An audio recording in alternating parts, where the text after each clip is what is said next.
I recently switched my job, getting an 80% hike on my previous salary, and it is confusing when you start out. My goal with this video is to give a clear starting point to you and a roadmap from preparation to your last day at your current role. So, we'll start with step 0. Why I call it step 0 is because at this point you haven't really started. This would be your first 15 to 30 days. At this point, you just have to prepare and get going, get the momentum, get the initial start. But this step is only in case you feel you are not prepared for the interviews. So if you're confident enough that you can crack the interviews right from the get-go, then go ahead to step 1. But most job interviews have some element where they won't be totally aligned with what you do day to day in your job. So I'm guessing you would need some preparation for that. But it should not be more than 30 days.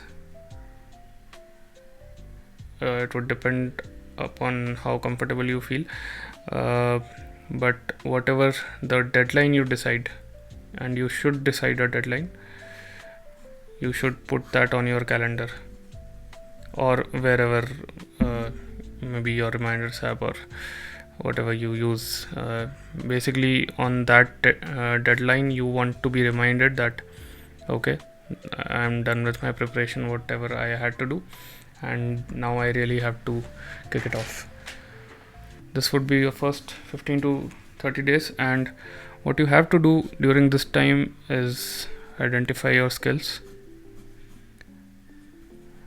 So if you're maybe confused, if you maybe have multiple skill sets, which are your primary ones and secondary skill set, all that, list all of them down, even the smallest of the tools you have worked on. This would come handy later when you want to optimize your profile and build your resume. So, and also this would help you identify which skills you want to target, which profiles you want to target. So yeah, that is something you have to do. And you can also start preparing at this point, but just the basics. Don't no need to go too deep into anything. Start with the basics. So for example, if you are a software developer, just start doing some basic DSA questions in your language of choice, and maybe whatever tools you are working on, you can brush up on that. Just start preparing. This deadline is kind of set because it can be really hard to track the preparation. What does it mean to be ready? There's no defined ready state where you can be in that I have prepared this much and now I am ready for interviews. It doesn't work like that, and usually you would end up spending a year or two just preparing and procrastinating. So deadline is important here.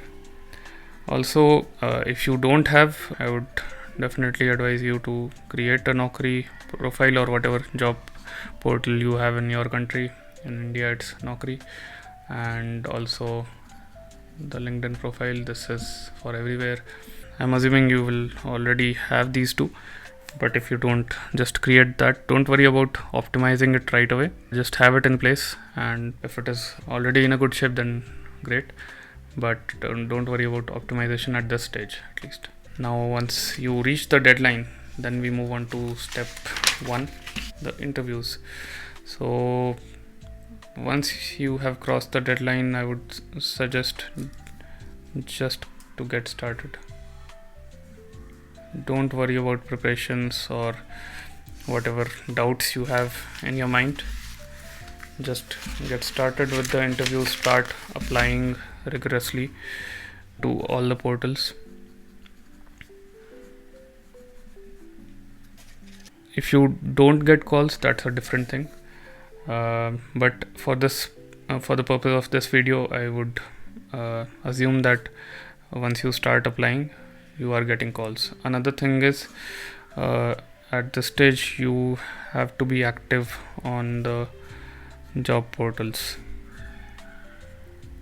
So visit, for example, if you're going for Naukri, I think Naukri and LinkedIn are pretty much sufficient in India. So if you're going for that, open it daily, if possible twice, but at least once. It would be good if you can also update some things on the profile daily, but even if that is not possible, at least I would recommend to open once, so your profile shows up on top. While you will be optimizing your profile, you will be updating anyway, so that is kind of a cherry on top. LinkedIn, you can try to open, but I don't think staying active doesn't have that much effect as it does on Naukri. But here you can find jobs and apply on them. You might also find people posting about those jobs. Whether you got calls or messages from LinkedIn will depend how much optimized your profile is, and it will also depend on the number of years you have in your experience. So I think it usually works better for more experienced people. Then another thing which you would want to do here is to have sort of a feedback loop. So you want to interview and keep interviewing. You want to fail a lot and get embarrassed.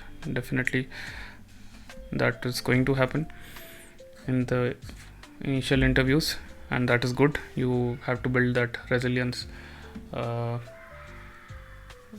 for facing another person and getting criticized, all that. So when you do give these interviews, you will realize you will have some knowledge gaps, and you eventually want to fill those gaps and then continue appearing for the interviews by applications or calls, whatever means. So you see, once you do that, it creates sort of a feedback loop where you are continuously improving, and at one point you will have just one interview where you will crack it and go through the whole process, even maybe while having some knowledge gaps. There will always be knowledge gaps. You will never know everything. That even then you will be able to crack the interview if you keep doing it. How to do this is, right after the interview, I would recommend to list down all the questions you couldn't answer, and this I would suggest to do it either right after interview or at least within the same day, so that it's fresh in your mind. And then you come to the next step where you study or figure out the answers to those questions. Again, for this also I would suggest do it, if you can do it on the same day, then well and good. If not, do it by the next day, and prioritize by more general level questions, more generic questions, like which you think can be asked in other interviews as well, because once you are in the process of giving more and more interviews, you will develop that sense which questions can be asked in other interviews.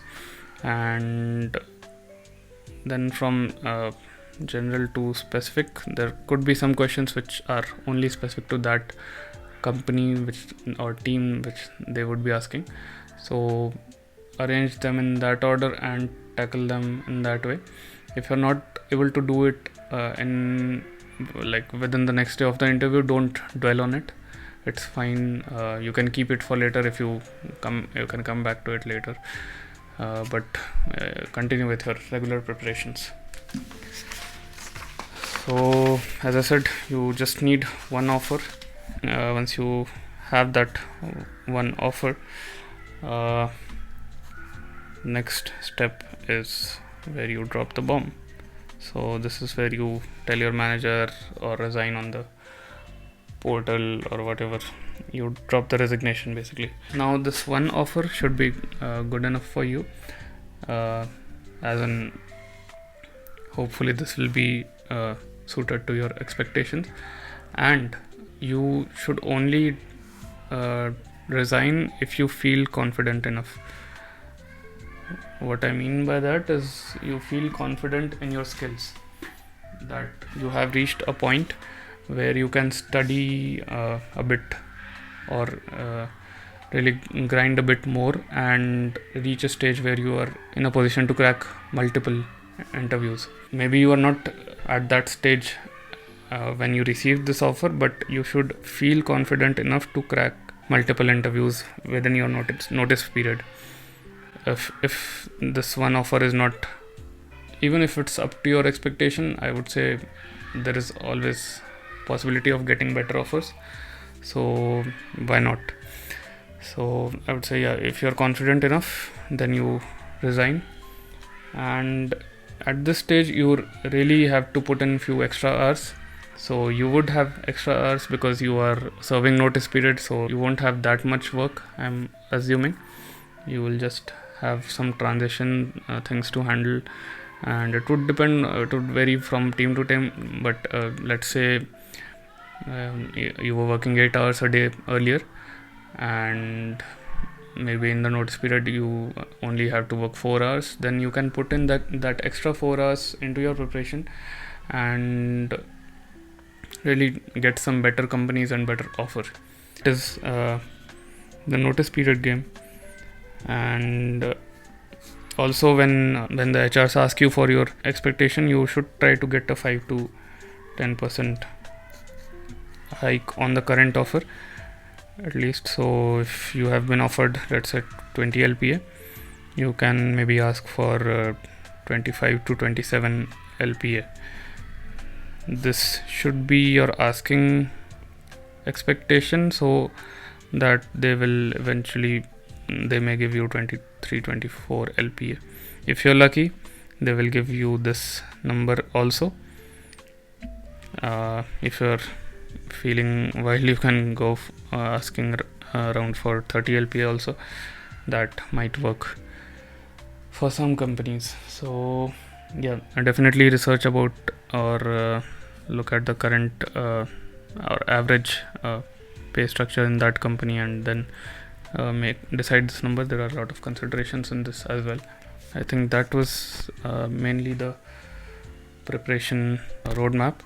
I think the overall process can take somewhere around 6 to 10 months, so out of which 30 days or 1 month will be your initial preparation, and then the interview process can take around 5 to 7 months, and then you go on notice period.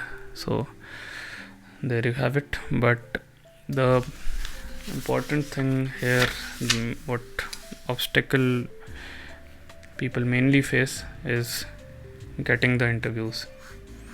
So getting the interview calls is very difficult. Once you start out, you probably wouldn't be getting that many calls. I'll be making a separate video on that, so once I do that, I'll link it down in the description, so you can go through that. But other than that, what you can do right away is, if you're not getting interview calls, send me your resumes and I will review it for you and suggest changes, so that we can try to get as many calls as possible. I'll list down my email and Discord in the description. Do reach out with your resumes.